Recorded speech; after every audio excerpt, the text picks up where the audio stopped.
Jesús de Nazaret nos ha dejado una huella imborrable en la historia de la humanidad.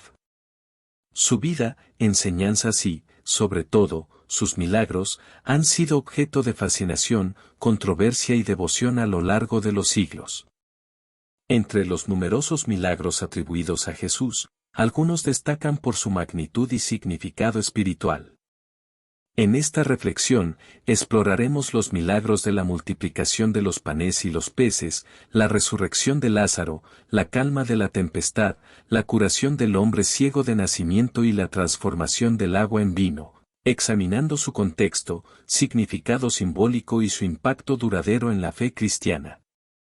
Milagro, la multiplicación de los panes y los peces. La multiplicación de los panes y los peces, uno de los milagros más emblemáticos realizados por Jesús, trasciende su dimensión física y se convierte en un poderoso símbolo de generosidad divina y fe profunda. Narrado en los Evangelios sinópticos, Mateo 14, versículo 13 al 21, Marcos 6, versículo 30 al 44, Lucas 9, versículo 10 al 17. Este acto milagroso no solo sació el hambre de miles, sino que también dejó una impronta duradera en la enseñanza de Jesús sobre la provisión divina y la importancia de compartir. Este milagro invita a reflexionar sobre la generosidad divina y la abundancia que proviene de confiar en la provisión de Dios. Asimismo, plantea preguntas sobre nuestra disposición a compartir y a confiar en que, incluso en situaciones aparentemente imposibles, la gracia divina puede transformar la escasez en plenitud. El contexto del milagro es crucial para entender su impacto. Jesús se encontraba enseñando y sanando en un lugar apartado cuando las multitudes lo siguieron. La compasión de Jesús hacia estas personas, que lo buscaban no solo como maestro sino como aquel que podría aliviar sus necesidades físicas, se destaca. Su deseo de estar con ellos y enseñarles muestra su compromiso con el servicio desinteresado. La narrativa toma un giro crucial cuando la multitud, que había estado con Jesús todo el día, enfrenta la escasez de alimentos en un lugar remoto. Los discípulos, preocupados por la situación, le sugieren a Jesús que despida a la multitud para que pueda buscar comida en los pueblos cercanos. Sin embargo, la respuesta de Jesús revela su comprensión profunda de la situación y su intención de llevar a cabo un acto milagroso que trascenderá las leyes físicas conocidas. La multiplicación de los panes y los peces se convierte en un espectáculo de la generosidad divina. Jesús toma los escasos recursos disponibles, 5 panes y 2 peces, y, en un gesto simbólico, levanta los ojos al cielo, bendice y parte el pan. La abundancia que sigue es desconcertante, 5.000 hombres, además de mujeres y niños, son alimentados con estos modestos recursos, y aún queda abundancia. Este milagro no es simplemente un truco de magia o una exhibición de poder. Es una lección profunda sobre la naturaleza generosa de Dios y la importancia de confiar en su provisión, incluso cuando las circunstancias parecen adversas. Además de satisfacer el hambre física de la multitud, Jesús busca alimentar su comprensión espiritual sobre la abundancia de la gracia divina. La elección de pan y peces como elementos centrales en este milagro no es accidental. El pan, en la tradición judía, es símbolo de sustento esencial, y los peces han sido asociados con la multiplicación en otras narrativas bíblicas, como la pesca milagrosa. En este contexto, ambos elementos se entrelazan para transmitir un mensaje más amplio sobre la provisión y la nutrición, tanto física como espiritual. El pan, partido y compartido, representa la conexión con la humanidad y la disposición de Jesús para compartir su vida y enseñanzas. Recordemos que, en la última cena, Jesús tomaría pan, lo bendeciría y lo partiría, diciendo que era su cuerpo. Este acto anticipa su sacrificio y establece una conexión simbólica entre el pan y su presencia entre los seres humanos. Los peces, por otro lado, han sido símbolos de la multiplicación y la abundancia en otras partes de la Escritura. En el llamado de los primeros discípulos, Jesús les dice que serán pescadores de hombres, insinuando la idea de que su ministerio resultará en una cosecha abundante de almas. Así, la presencia de los peces en este milagro apunta a la expansión y multiplicación de la enseñanza y la gracia de Jesús. La multiplicación de los panes y los peces va más allá de un simple acto de alimentación masiva. Sirve como una lección magistral sobre generosidad y confianza en la provisión divina. Jesús, al tomar los modestos recursos disponibles, demuestra que no hay límites para la generosidad de Dios. No importa cuán escasos sean nuestros recursos, cuando están en manos de Dios y se comparten con fe, la abundancia resultante desafía cualquier lógica humana. Esta lección se vuelve aún más relevante en el contexto contemporáneo, donde la sociedad a menudo se enfrenta a problemas de escasez, desigualdad y necesidades insatisfechas. La multiplicación de los panes y los peces nos invita a reflexionar sobre nuestra propia disposición a compartir y confiar en que, a través de actos de generosidad, podemos ser instrumentos de la provisión divina. La confianza en la provisión divina es un tema recurrente en las Escrituras. Jesús, en su enseñanza sobre la ansiedad y la preocupación en el Sermón del Monte, insta a sus seguidores a buscar primero el reino de Dios, confiando en que todas estas cosas les serán añadidas. Mateo 6, versículo 25 al 34. La multiplicación de los panes y los peces es una ilustración práctica de esta enseñanza. Cuando nos centramos en buscar y seguir a Jesús, confiando en su provisión, experimentamos la abundancia que proviene de vivir en sintonía con el plan divino. La multiplicación de los panes y los peces establece un precedente significativo que encuentra continuación en la institución de la Eucaristía. En la última cena, Jesús toma pan, lo bendice, lo parte y lo comparte con sus discípulos, diciendo: «Este es mi cuerpo que es dado por vosotros, haced esto en memoria de mí». Lucas 22, versículo 19. Esta acción refleja la multiplicación de los panes y los peces, pero con un significado aún más profundo.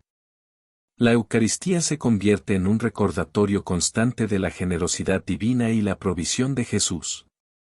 En la participación en el pan y el vino, los cristianos renuevan su conexión con la presencia de Cristo y reconocen la abundancia de su gracia.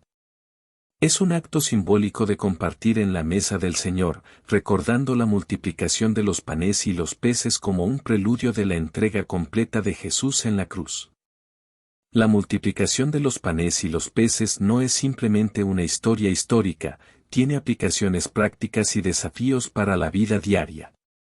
Nos insta a examinar nuestra actitud hacia la generosidad y nuestra disposición a confiar en la provisión divina en medio de la escasez aparente. La generosidad es un acto de compartir lo que tenemos, ya sea tiempo, recursos o habilidades. Este milagro nos impulsa a ser generosos, incluso cuando nuestros recursos parecen limitados. Al compartir, participamos en el flujo divino de dar y recibir, experimentando la alegría de ser canales de bendición para otros. En un mundo donde la incertidumbre y la ansiedad son moneda corriente, la multiplicación de los panes y los peces nos llama a confiar en la providencia divina. Recordamos que, así como Dios multiplicó modestos recursos para alimentar a miles, también puede proveer para nuestras necesidades cuando confiamos en Él. A menudo, nos enfocamos en lo que nos falta en lugar de reconocer la abundancia que ya poseemos. Este milagro nos desafía a cambiar nuestra perspectiva y ver nuestras bendiciones como recursos que podemos compartir con otros. Al hacerlo, participamos en la multiplicación divina de la generosidad. La multiplicación de los panes y los peces se eleva más allá de la esfera de un milagro físico y se convierte en un rico depósito de significados espirituales. Desde el simbolismo de los elementos hasta las lecciones de generosidad y confianza, este milagro ofrece una profunda reflexión sobre la naturaleza divina de Jesús y su deseo de satisfacer tanto las necesidades físicas como las espirituales de la humanidad. La enseñanza de este milagro resuena a lo largo del tiempo, desafiándonos a vivir vidas de generosidad, confianza y reconocimiento de la abundancia divina. En última instancia, la multiplicación de los panes y los peces nos invita a participar en el milagro continuo de la gracia divina, compartiendo con otros la provisión que hemos recibido y confiando en que, a través de nuestros actos de fe, Dios multiplicará la bendición en nuestras vidas y en las vidas de aquellos a quienes servimos. Milagro, la resurrección de Lázaro. La resurrección de Lázaro, un milagro extraordinario realizado por Jesús de Nazaret, trasciende las barreras de lo milagroso para explorar las profundidades del poder divino y la esperanza renovada. Este evento, registrado en el Evangelio de Juan, Juan 11, versículo 1 al 44, no solo resalta la conexión personal de Jesús con aquellos a quienes amaba, como Lázaro y sus hermanas María y Marta, sino que también presenta una narrativa que va más allá de la muerte física para revelar verdades espirituales fundamentales. Este milagro no solo es una demostración de la divinidad de Jesús, sino que también ofrece consuelo a quienes enfrentan la pérdida y el luto. La resurrección de Lázaro nos invita a reflexionar sobre la esperanza que surge incluso en los momentos más oscuros y desesperados de la vida.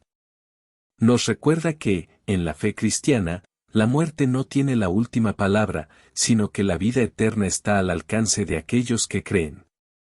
El contexto histórico de la resurrección de Lázaro es crucial para apreciar su significado. Jesús, al enterarse de la enfermedad de Lázaro, permanece 2 días más en el lugar donde se encontraba antes de dirigirse a Betania. La demora aparente y la muerte de Lázaro antes de la llegada de Jesús generan una serie de emociones intensas en sus seres queridos. Marta y María, las hermanas de Lázaro, expresan su dolor y, al encontrarse con Jesús, expresan una mezcla de fe y desconcierto ante la aparente demora del Maestro. Esta narrativa es única en su enfoque personal y emocional. Revela no solo el poder de Jesús sobre la muerte, sino también su conexión íntima con aquellos a quienes amaba. El versículo corto pero profundo, Jesús lloró, Juan 11, versículo 35, resalta la humanidad de Jesús y su compasión genuina por el dolor humano. Aunque sabía que la resurrección estaba cerca, compartió en la tristeza de aquellos que lloraban la pérdida. La elección de Lázaro como sujeto del milagro no es accidental. La palabra Lázaro en sí misma significa Dios ha ayudado o Dios es mi ayuda. Este simbolismo no solo destaca la intervención divina en la vida de Lázaro, sino que también apunta a la realidad de que Dios es nuestra ayuda incluso en las circunstancias aparentemente desesperadas, como la muerte. La tumba de Lázaro, sellada con una piedra, se convierte en un símbolo de las limitaciones humanas y de la inevitabilidad de la muerte física. Cuando Jesús ordena que retiren la piedra, va más allá de la simple resurrección de un hombre. Está desafiando las estructuras de la muerte misma y revelando su autoridad sobre las fuerzas que parecen inquebrantables. La resurrección de Lázaro se presenta no solo como un acto de poder divino, sino también como un preludio y una señal de la resurrección futura que Jesús mismo experimentaría.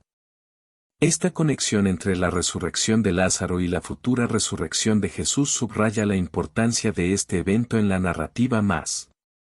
La resurrección de Lázaro va más allá de ser un simple espectáculo de poder. Ofrece lecciones profundas sobre la naturaleza de la vida y la muerte, la fe y la esperanza, que resuenan a lo largo de los siglos. La resurrección de Lázaro establece claramente que Jesús tiene poder incluso sobre la muerte. Esta no es solo una revivificación temporal, sino una resurrección que desafía la lógica humana y establece a Jesús como el dador de la vida. La afirmación de Jesús, yo soy la resurrección y la vida, Juan 11, versículo 25, trasciende el evento mismo y se convierte en una declaración de su divinidad. La reacción de Marta y María ante la llegada de Jesús refleja las complejidades de la fe en medio de la desesperación. Aunque ambas expresan su fe en la capacidad de Jesús para sanar a su hermano, también manifiestan su desconcierto por la aparente tardanza de Jesús. Este aspecto humano de la fe es profundamente relatable y resalta la necesidad de confiar en Dios incluso cuando las circunstancias parecen sombrías. La breve pero conmovedora declaración, Jesús lloró, revela la humanidad de Jesús y su conexión emocional con el sufrimiento humano. Aunque sabía que la resurrección estaba cerca, compartió en la pena de aquellos que lloraban la pérdida. Esto ilustra la compasión divina que se mezcla con la realidad humana y establece a Jesús como el sumo sacerdote que puede simpatizar con nuestras debilidades. Hebreos 4, versículo 15. La resurrección de Lázaro no es un evento aislado, sino que se conecta intrínsecamente con el mensaje redentor de Jesús. Su poder sobre la muerte y su afirmación de ser la resurrección y la vida apuntan hacia la obra redentora más amplia que culminará en su propia resurrección y la promesa de vida eterna para todos los que creen en él. La resurrección de Lázaro sirve como un preludio poderoso a la resurrección de Jesús. Mientras que la resurrección de Lázaro fue un evento único y extraordinario, la resurrección de Jesús tiene consecuencias cósmicas, ofreciendo la esperanza de vida eterna para todos los creyentes. La afirmación de Jesús, "Yo soy la resurrección y la vida", establece un vínculo directo entre su persona y la promesa de la vida eterna. Aquellos que creen en Él, aunque mueran físicamente, vivirán espiritualmente y serán resucitados en el último día. Juan 11, versículo 25 al 26. La resurrección de Lázaro ilustra esta promesa y anticipa la victoria final sobre la muerte. La respuesta de Jesús a Marta, "¿No te he dicho que si crees, verás la gloria de Dios?". Juan 11, versículo 40, destaca la importancia de la fe en su obra redentora. La resurrección de Lázaro se manifiesta en respuesta a la fe en Jesús como el Hijo de Dios. Este énfasis en la fe como clave para experimentar la obra redentora de Jesús resuena a lo largo de todo el Evangelio de Juan. La resurrección de Lázaro no es solo una narrativa histórica, tiene aplicaciones prácticas y transformadoras para la vida diaria de los creyentes. En momentos de pérdida y duelo, la resurrección de Lázaro ofrece esperanza. Jesús, el dador de la vida, tiene poder incluso sobre la muerte física. La fe en Él trae consuelo y la promesa de que, al igual que Lázaro, aquellos que creen experimentarán una resurrección a la vida eterna. La resurrección de Lázaro refuerza la confianza en el poder redentor de Jesús. Al enfrentar desafíos aparentemente insuperables, recordamos que el mismo Jesús que resucitó a Lázaro está dispuesto y capaz de intervenir en nuestras vidas. La expresión de Jesús, llorando junto a los que lloraban, nos llama a mostrar compasión en el sufrimiento ajeno. La resurrección de Lázaro revela un Salvador que no es ajeno a nuestras tristezas y se involucra emocionalmente en nuestras luchas. La resurrección de Lázaro no es simplemente una historia de hace 2000 años, es una narrativa que sigue resonando en el corazón de la fe cristiana. Va más allá de ser un milagro impresionante, es una ventana a la esperanza y la redención que solo Jesús puede ofrecer. Este evento singular revela la profunda conexión de Jesús con aquellos que ama, su poder sobre la muerte y su papel como el camino hacia la vida eterna. Nos desafía a mirar más allá de las limitaciones humanas y a confiar en el poder redentor de Jesús, incluso en los momentos más oscuros de la vida. La resurrección de Lázaro, en última instancia, no solo resucitó a un hombre, prefiguró la resurrección de Jesús mismo y señaló hacia la promesa de vida eterna para todos los que confían en Él. Es un recordatorio de que, en Jesús, encontramos no solo al Salvador que tiene poder sobre la muerte, sino también al amigo compasivo que comparte nuestras alegrías y lágrimas. A medida que contemplamos la resurrección de Lázaro, somos invitados a abrazar la esperanza, confiar en el poder divino y seguir a Jesús como el camino, la verdad y la vida. La resurrección de Lázaro es un eco eterno de la verdad de que, en Jesús, la muerte no tiene la última palabra, y la esperanza y la redención son accesibles para todos aquellos que creen en Él. Milagro, la calma de la tempestad.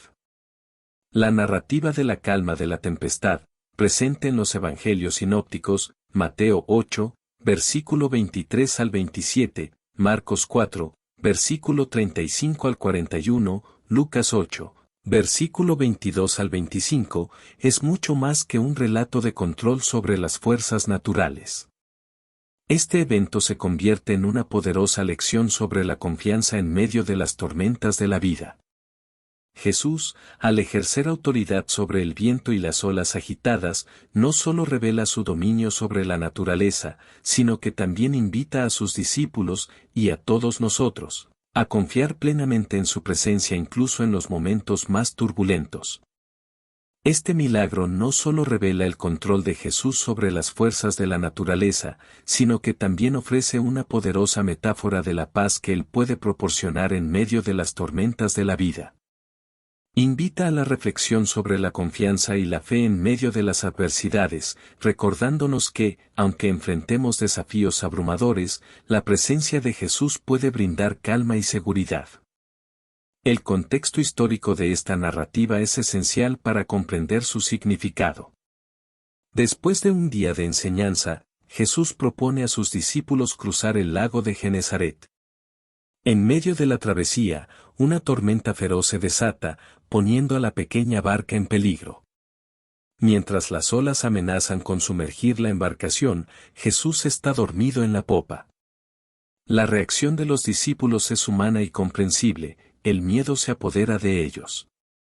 Despiertan a Jesús con la pregunta angustiante: «Maestro, ¿no te importa que perezcamos?». Marcos 4, versículo 38. La respuesta de Jesús va más allá de la mera tranquilización, revela su poder divino sobre las fuerzas de la naturaleza. Calla, enmudece, ordena a los elementos, y la calma se instaura instantáneamente. Este episodio, más allá de ser un acto milagroso, se carga de simbolismo. La barca, símbolo de la Iglesia y del viaje espiritual, representa la vida humana con sus desafíos y peligros. La tormenta, con su fuerza descontrolada, simboliza las dificultades y adversidades que enfrentamos en nuestro viaje. La respuesta de Jesús, al calmar la tempestad, ilustra su capacidad de traer paz incluso en medio de las circunstancias más tumultuosas. La elección de la barca como escenario para este milagro no es accidental. A lo largo de la Escritura, la barca se presenta como un símbolo de la vida humana y del viaje espiritual. En el Antiguo Testamento, la imagen de la barca se asocia con la idea de confiar en Dios como nuestro capitán y guía a través de las aguas inciertas. En el Nuevo Testamento, la barca se convierte en un símbolo aún más rico, especialmente en las interacciones de Jesús con sus discípulos. La llamada de los primeros discípulos para seguir a Jesús se desarrolla mientras pescan en sus barcas, Mateo 4, versículo 18 al 22, Marcos 1, versículo 16 al 20. La barca se convierte en el escenario de enseñanzas significativas, como la parábola de la red, Mateo 13, versículo 47 al 50, y, por supuesto, la calma de la tempestad. En esta narrativa, la barca se convierte en un microcosmos de la vida humana. El viaje en la barca representa nuestro viaje a través de las aguas de la existencia, con sus momentos de calma y sus tormentas turbulentas.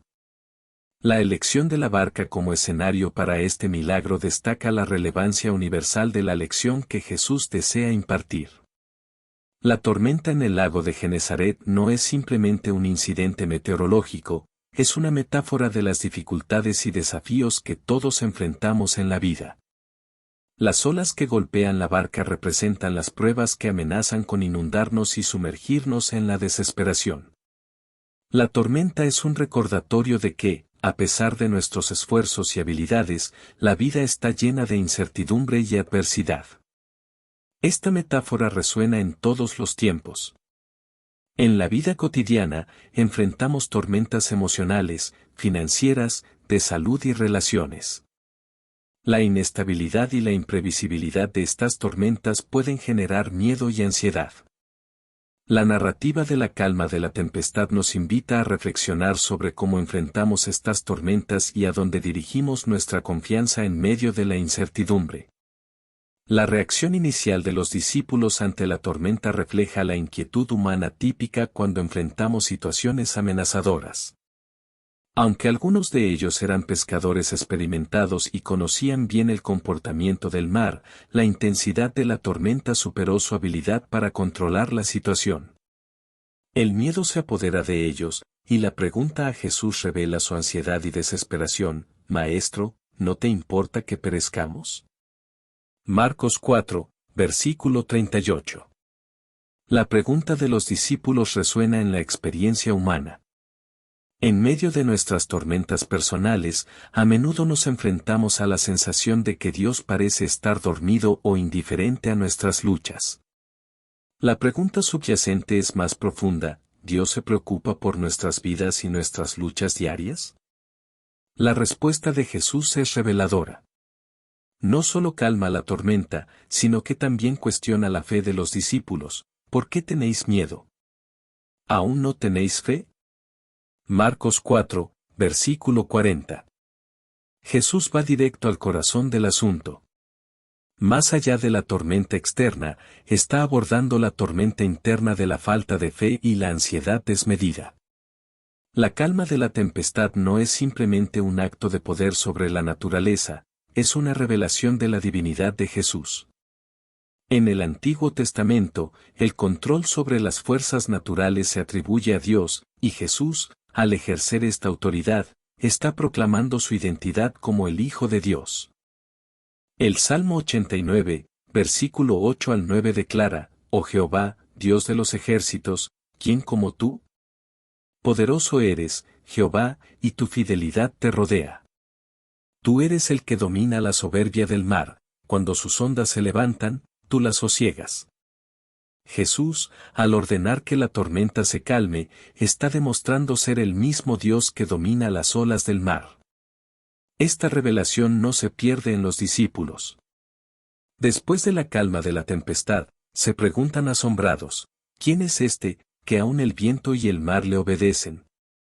Marcos 4, versículo 41. Esta pregunta apunta directamente a la identidad única de Jesús como el Señor sobre la creación, el Hijo de Dios encarnado. La narrativa de la calma de la tempestad es, en última instancia, una invitación a la confianza en medio de las tormentas de la vida. Jesús no promete que evitaremos las tormentas, pero sí promete estar con nosotros en medio de ellas. Su presencia en la barca ilustra la verdad de que no estamos solos, incluso cuando enfrentamos las tormentas más feroces. La confianza en Jesús no implica la ausencia de tormentas, sino la certeza de su presencia y autoridad sobre ellas. Jesús, durmiendo en la popa de la barca, simboliza la paz que podemos experimentar incluso en medio de las circunstancias turbulentas cuando confiamos en Él. La pregunta que Jesús plantea a sus discípulos es relevante para cada uno de nosotros: ¿por qué tenéis miedo? ¿Aún no tenéis fe? Marcos 4, versículo 40. La calma de la tempestad ofrece lecciones profundas sobre la confianza y la fe que resuenan a través de los siglos. La narrativa destaca la importancia de confiar en la presencia de Jesús en medio de las tormentas. Su presencia en la barca simboliza que, incluso cuando la vida se vuelve tumultuosa, no estamos solos. La confianza en su presencia infunde paz en el corazón, independientemente de las circunstancias externas. Jesús confronta directamente el miedo de los discípulos y lo vincula con la falta de fe. La fe y el miedo son inversamente proporcionales: a medida que la fe aumenta, el miedo disminuye. La calma de la tempestad nos desafía a superar el miedo confiando plenamente en Jesús, quien tiene autoridad sobre todas las cosas. La calma de la tempestad proclama la soberanía de Jesús sobre las tormentas de la vida. Este evento no es simplemente un acto milagroso, sino una declaración poderosa de que Jesús tiene autoridad no solo sobre las fuerzas naturales, sino sobre cualquier desafío que enfrentemos. La confianza en su soberanía nos capacita para enfrentar las tormentas con valentía y esperanza. La vida está llena de adversidades y desafíos. La calma de la tempestad nos anima a confiar en Jesús en medio de estas circunstancias, sabiendo que su presencia y autoridad nos sostendrán incluso cuando las olas amenacen con inundarnos. El miedo es una emoción poderosa que puede paralizarnos. La narrativa nos desafía a superar el miedo cultivando una fe sólida en Jesús. Cuando confiamos en su poder y soberanía, el miedo pierde su control sobre nosotros. La calma de la tempestad nos muestra que la verdadera paz no depende de las circunstancias externas, sino de la presencia de Jesús en nuestras vidas. Aunque las tormentas puedan rugir a nuestro alrededor, podemos experimentar una paz que trasciende el entendimiento al confiar en Él. La calma de la tempestad no es solo un episodio milagroso, es una invitación perenne de Jesús a confiar en Él en medio de las tormentas de la vida. En un mundo lleno de incertidumbre y desafíos, esta narrativa resuena como un recordatorio de que Jesús no solo tiene el poder de calmar las tormentas naturales, sino también de traer paz y seguridad a nuestras almas. La barca, sacudida por las olas, se convierte en un símbolo de nuestras vidas, y la presencia de Jesús en la barca representa la garantía de que no estamos solos en nuestras luchas. La pregunta de Jesús, ¿por qué tenéis miedo? ¿Aún no tenéis fe? Marcos 4, versículo 40, resuena a través de las edades, desafiándonos a examinar la calidad de nuestra confianza en Él. En última instancia, la calma de la tempestad es una historia de esperanza. Nos recuerda que, sin importar cuán fuertes sean las tormentas que enfrentamos, Jesús está en la barca con nosotros. La confianza en su presencia y autoridad nos capacita para enfrentar la vida con valentía, sabiendo que, en Él, encontramos la verdadera paz que supera todo entendimiento. Milagro, la curación del hombre ciego de nacimiento. La curación del hombre ciego de nacimiento, un milagro extraordinario realizado por Jesús según el relato del Evangelio de Juan, Juan 9, versículo 1 al 41. Va más allá de la mera restauración de la vista. Esta narrativa se convierte en una profunda exploración de la ceguera espiritual, la revelación divina y la transformación radical que ocurre cuando la luz de Cristo irrumpe en la oscuridad. En un mundo marcado por la falta de visión espiritual, esta historia resplandece como una invitación a ver la verdad que solo puede ser revelada por el Mesías. Este milagro no solo destaca la capacidad de Jesús para traer luz a la oscuridad, sino que también simboliza la apertura de los ojos espirituales. Invita a reflexionar sobre la ceguera espiritual que a menudo nos impide ver la verdad y la presencia divina en nuestras vidas. La pregunta persistente que surge es si estamos dispuestos a abrir nuestros ojos a la verdad revelada por Jesús. El contexto histórico de la curación del hombre ciego de nacimiento es esencial para comprender su significado.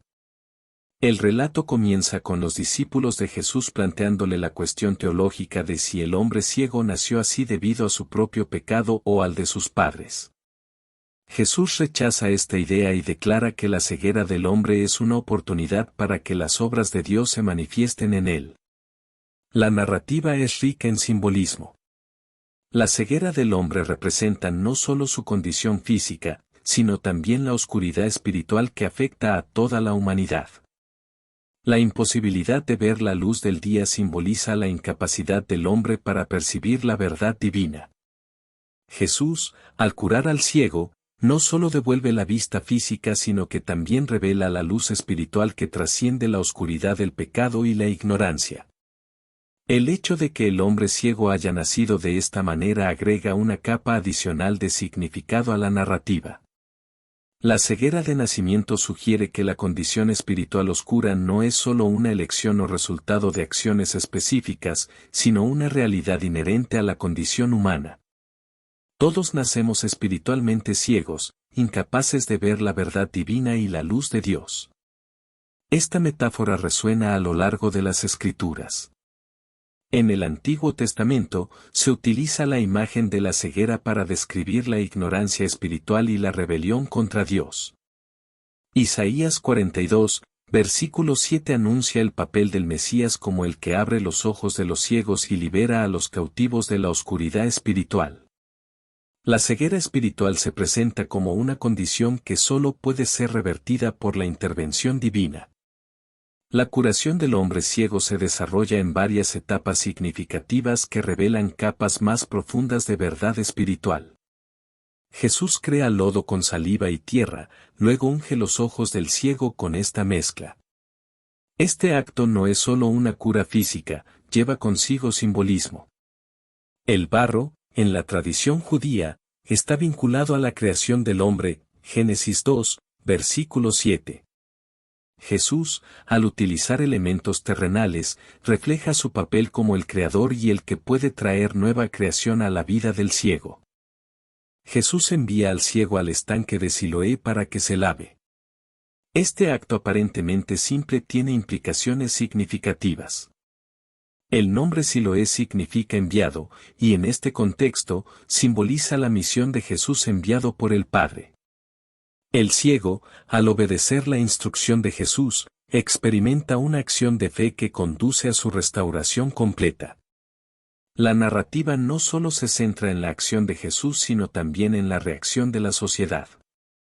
La curación del ciego provoca una intensa controversia entre los fariseos y la comunidad religiosa.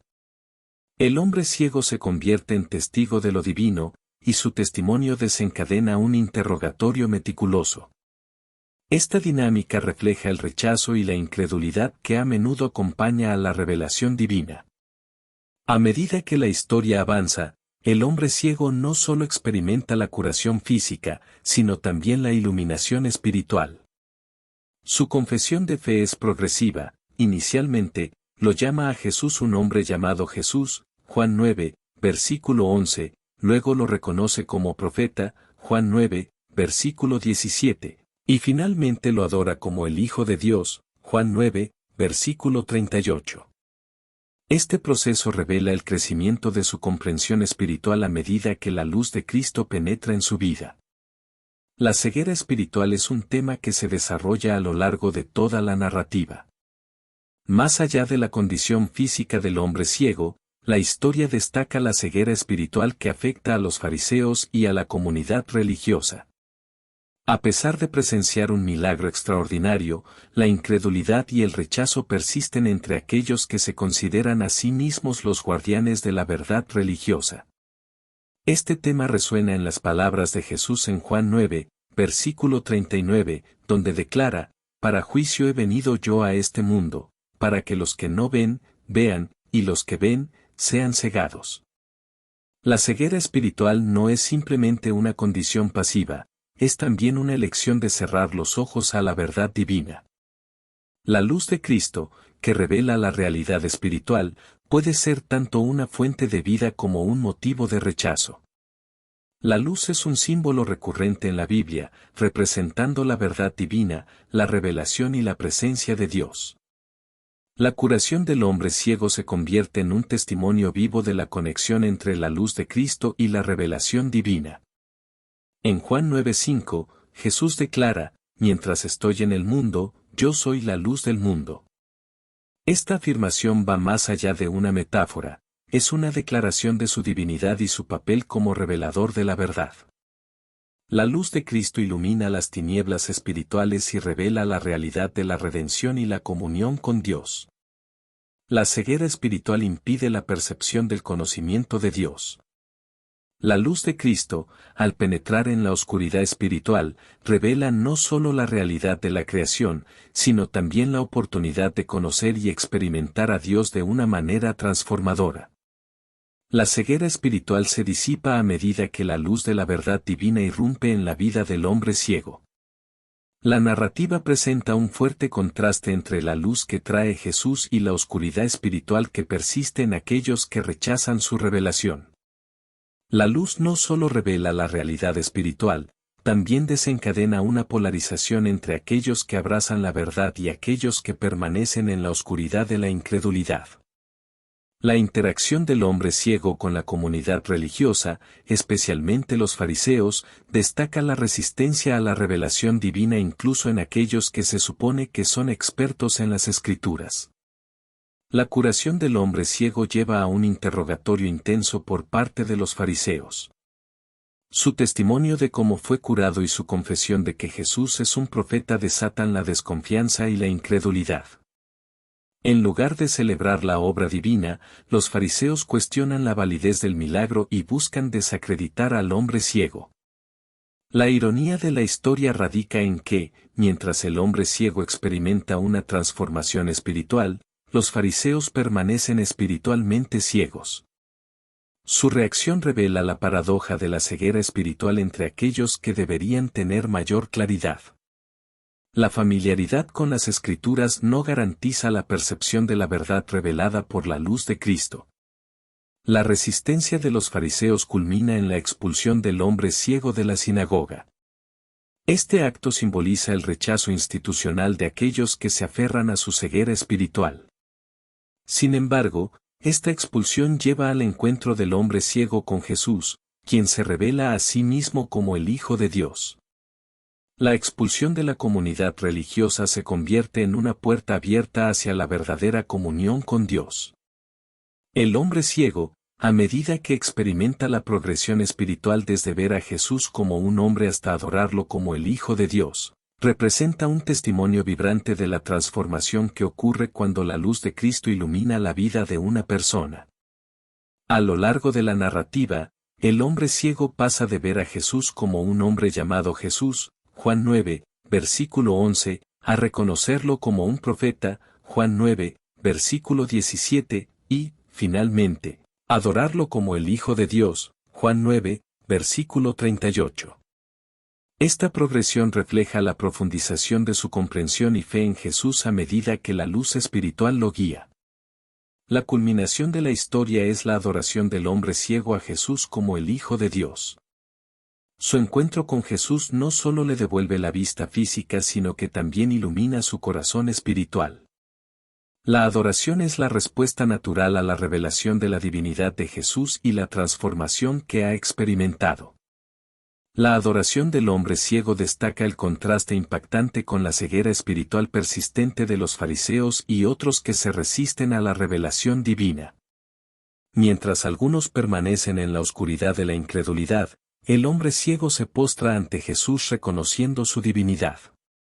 La curación del hombre ciego de nacimiento ofrece lecciones profundas sobre la luz, la revelación y la transformación que resuenan a lo largo de los siglos. Jesús se presenta como la luz del mundo que revela la verdad divina.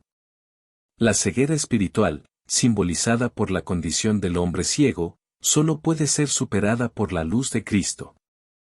La revelación de la verdad divina no es simplemente un acto informativo, es transformador y libera de la oscuridad espiritual.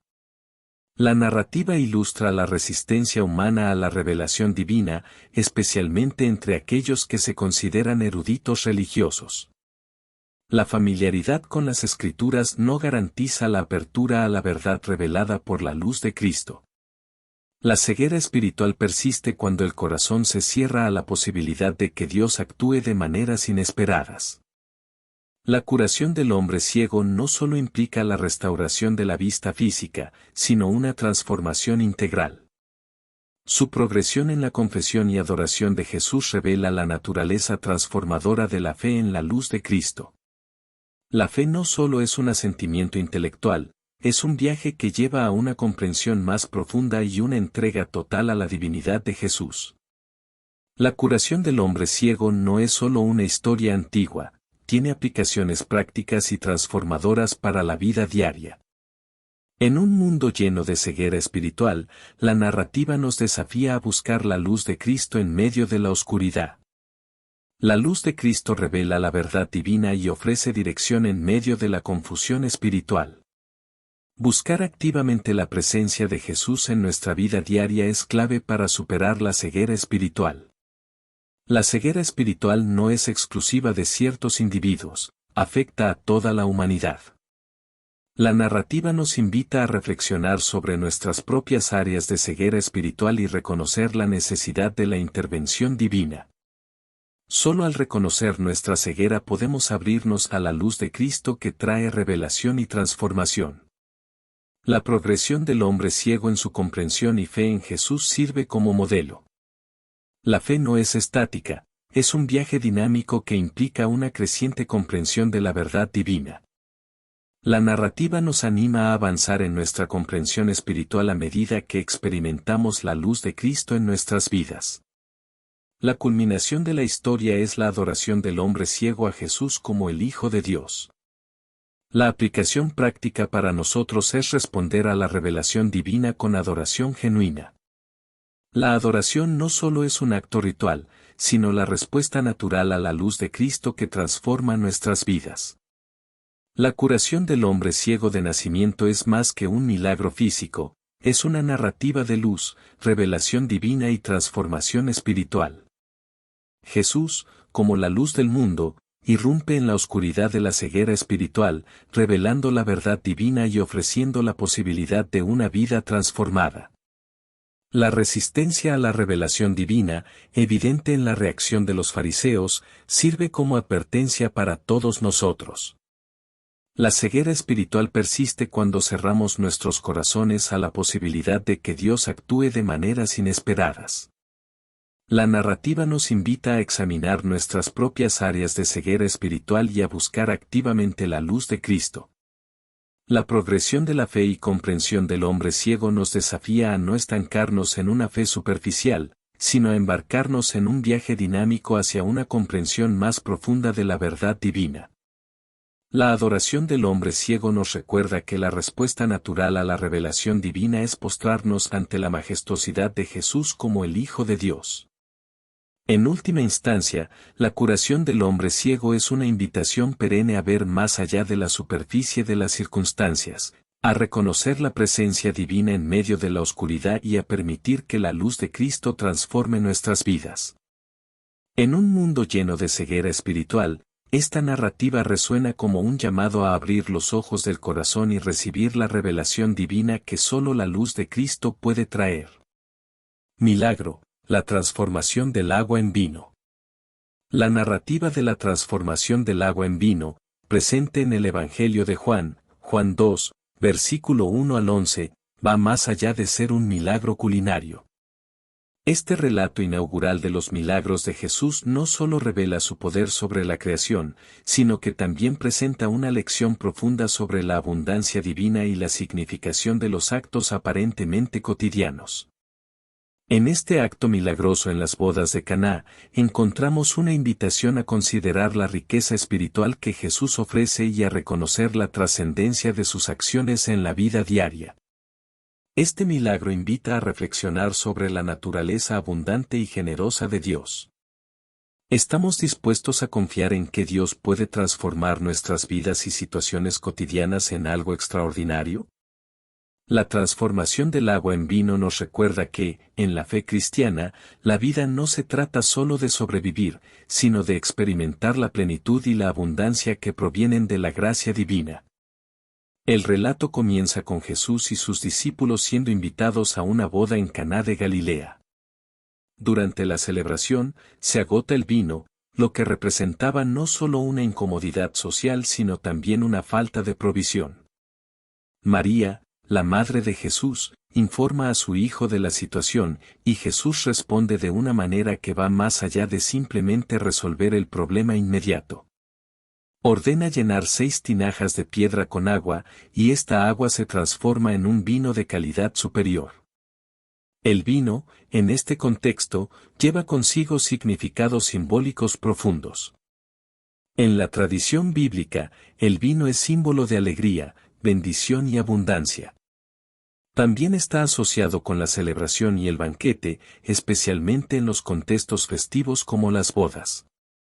La elección de Jesús de transformar agua en vino en un banquete de bodas no es casual, es un acto simbólico que apunta a la llegada de una nueva era de abundancia y gozo en la presencia de Cristo. El Evangelio de Juan presenta 7 signos que revelan la identidad y la misión de Jesús. La transformación del agua en vino es el primero de estos signos. Cada uno de estos milagros va más allá de lo meramente espectacular, son revelaciones de la gloria y el poder divinos encarnados en Jesucristo. Después de realizar este milagro, Juan declara, así Jesús manifestó su gloria, y sus discípulos creyeron en él, Juan 2, versículo 11. La gloria de Jesús se revela no solo en su capacidad de transformar sustancias, sino en su capacidad de traer gozo y abundancia a las vidas de las personas. Este acto no solo satisface una necesidad física, sino que revela la generosidad divina que va más allá de nuestras expectativas. En varias ocasiones, Jesús utiliza la metáfora del vino nuevo para hablar de la nueva era que inaugura. En Mateo 9, versículo 17, por ejemplo, compara el nuevo mensaje del reino con vino nuevo que debe ponerse en odres nuevos. La elección de transformar agua en vino en las bodas de Caná anticipa esta nueva era de gracia, gozo y plenitud que Jesús trae consigo. La narrativa de la transformación del agua en vino nos invita a reflexionar sobre la trascendencia de los actos cotidianos y la gracia abundante que Jesús ofrece. Jesús, al participar en las festividades de una boda y resolver el problema de la falta de vino, demuestra su interés por los detalles de la vida diaria. Este acto revela que Jesús no solo está preocupado por las cuestiones espirituales, sino que también se involucra en las necesidades prácticas y las alegrías cotidianas de las personas. La elección de transformar agua en vino destaca la generosidad de la gracia divina. No es simplemente un acto de provisión, sino un acto de abundancia que supera cualquier expectativa. Jesús no solo proporciona, sino que proporciona en abundancia, y lo hace de una manera que revela la excelencia de su gracia. La presencia de Jesús en las bodas de Caná señala la llegada de una nueva era de alegría y plenitud. La transformación del agua en vino simboliza la capacidad de Jesús para cambiar nuestras circunstancias ordinarias en experiencias extraordinarias. La gracia de Jesús transforma no solo el contenido de las tinajas, sino también el tono y la calidad de la celebración. El papel de María, la Madre de Jesús, en este milagro es significativo y revelador de la conexión especial entre madre e hijo. María es la primera en darse cuenta de la falta de vino y siente compasión por la pareja recién casada. Su sensibilidad a las necesidades de los demás refleja una preocupación compasiva que anticipa el ministerio público de Jesús. María, al dirigirse a Jesús con la situación, confía en su capacidad de hacer algo al respecto. La respuesta aparentemente distante de Jesús, al decir, ¿qué tengo yo contigo, mujer? Aún no ha llegado mi hora, Juan 2, versículo 4, ha sido objeto de interpretaciones diversas. Algunos sugieren que Jesús está señalando que su misión mesiánica aún no ha comenzado oficialmente. Sin embargo, a pesar de esta respuesta, María le dice a los sirvientes que hagan lo que Él les diga, confiando en que Jesús actuará de alguna manera. La declaración de Jesús sobre que aún no ha llegado mi hora es intrigante. En el Evangelio de Juan, la hora de Jesús se refiere a su glorificación a través de la cruz y la resurrección. Este milagro, aunque aparentemente no relacionado con la hora de su muerte y resurrección, inaugura su ministerio público y establece el tono para los signos que seguirán. La transformación del agua en vino señala la llegada de la hora de Jesús en la que su gloria se manifestará. La elección de usar 6 tinajas de piedra en la transformación del agua en vino tiene implicaciones simbólicas significativas. En el contexto judío, las tinajas de piedra se usaban para rituales de purificación. Jesús elige transformar agua en vino en estas tinajas, lo que podría simbolizar la transformación de antiguas prácticas de purificación en algo nuevo y más abundante. El vino, en sí mismo, es símbolo de pura alegría y bendición. El uso de 6 tinajas no es casual. El número 6, en la Biblia, a menudo se asocia con la imperfección o la falta. El sábado, el 7º día, es el día de la perfección y descanso. Al transformar el agua en vino en 6 tinajas, Jesús podría estar señalando la llegada de una perfección superior, anticipando el cumplimiento completo en su obra redentora. La calidad del vino producido por Jesús en este milagro es destacable y simboliza la excelencia de su gracia. El maestresala, después de probar el vino producido por Jesús, se sorprende de su calidad. Comenta que generalmente se sirve el buen vino primero y, cuando los invitados ya han bebido lo suficiente, se sirve el de inferior calidad. Sin embargo, Jesús ha reservado el mejor vino para el final. Esta observación resalta la excepcionalidad de la gracia divina que Jesús trae. El hecho de que Jesús no solo proporcione vino, sino que proporcione vino de calidad superior, subraya la naturaleza abundante y excepcional de su gracia. Jesús no solo satisface las necesidades básicas, supera las expectativas y añade una dimensión de excelencia que transforma la celebración. El milagro de la transformación del agua en vino conecta de manera profunda con el tema bíblico de la nueva creación. El acto de transformar agua en vino refleja la soberanía de Jesús sobre la creación. En el Antiguo Testamento, el vino es a menudo asociado con la bendición de la tierra, Deuteronomio 7, versículo 13, y la llegada de la nueva creación, Amós 9, versículo 13 al 14. Jesús, como el Creador y el Renovador, inaugura una nueva era de bendición y abundancia. La transformación del agua en vino también establece un paralelo significativo con la última cena de Jesús. En la institución de la Cena del Señor, Jesús utiliza el vino como símbolo de su sangre derramada por la redención de la humanidad. La conexión entre el milagro y la última cena señala la continuidad entre el ministerio público de Jesús y el significado último de su sacrificio en la cruz.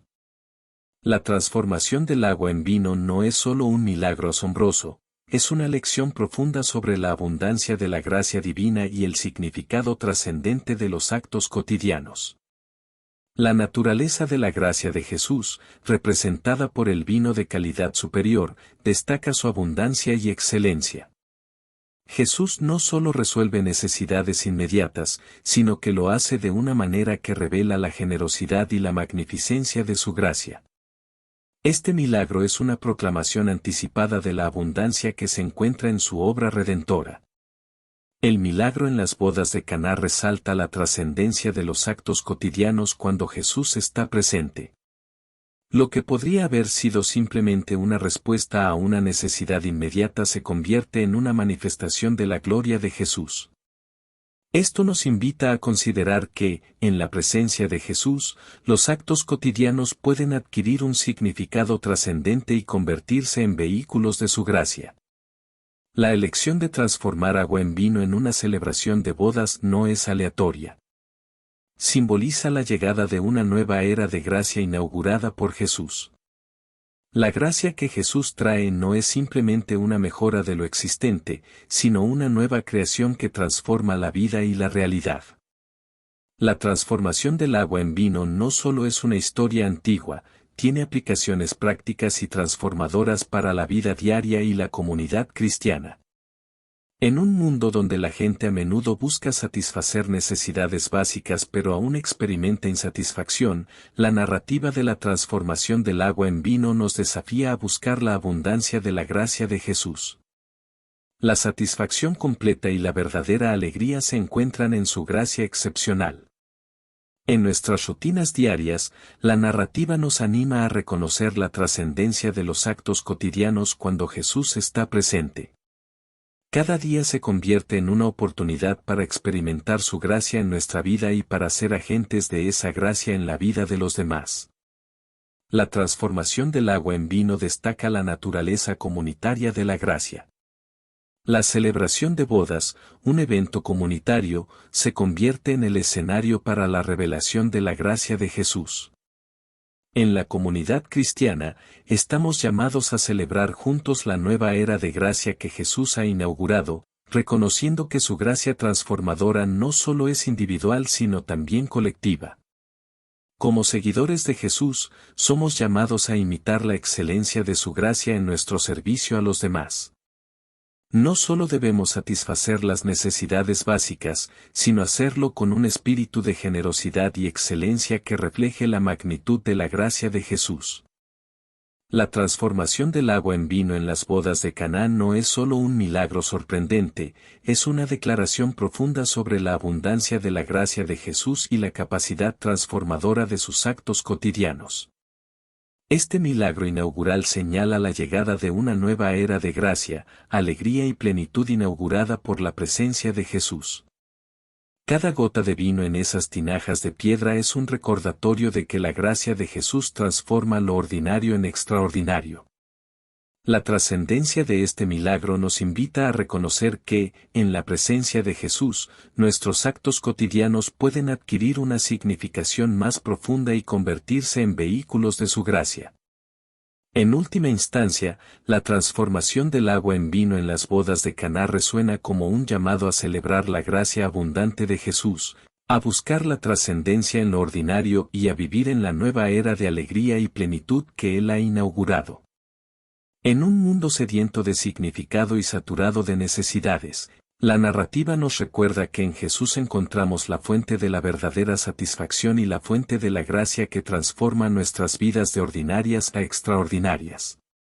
Los milagros de Jesús no solo fueron eventos extraordinarios en sí mismos, sino que también llevan consigo significados profundos que trascienden el contexto histórico en el que ocurrieron. Estos actos milagrosos ofrecen una ventana a la naturaleza divina de Jesús y proporcionan lecciones atemporales que siguen resonando en la fe cristiana. En nuestra reflexión, hemos explorado la multiplicación de los panes y los peces, la resurrección de Lázaro, la calma de la tempestad, la curación del hombre ciego de nacimiento y la transformación del agua en vino. Cada uno de estos milagros nos desafía a profundizar en nuestra comprensión de la fe, la confianza y la conexión con lo divino.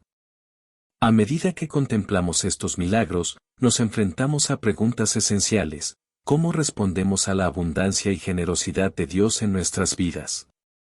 Gracias por acompañarnos en una cápsula más. Únete a nuestra comunidad, donde la fe se mezcla con la sabiduría para crear un espacio de crecimiento personal y espiritual. Suscríbete ahora para recibir tu dosis diaria de inspiración y sabiduría. Cada cápsula es una oportunidad para alimentar tu fe y nutrir tu mente. Que la paz de Dios esté siempre en nuestros corazones. Bendiciones y nos vemos en el siguiente video.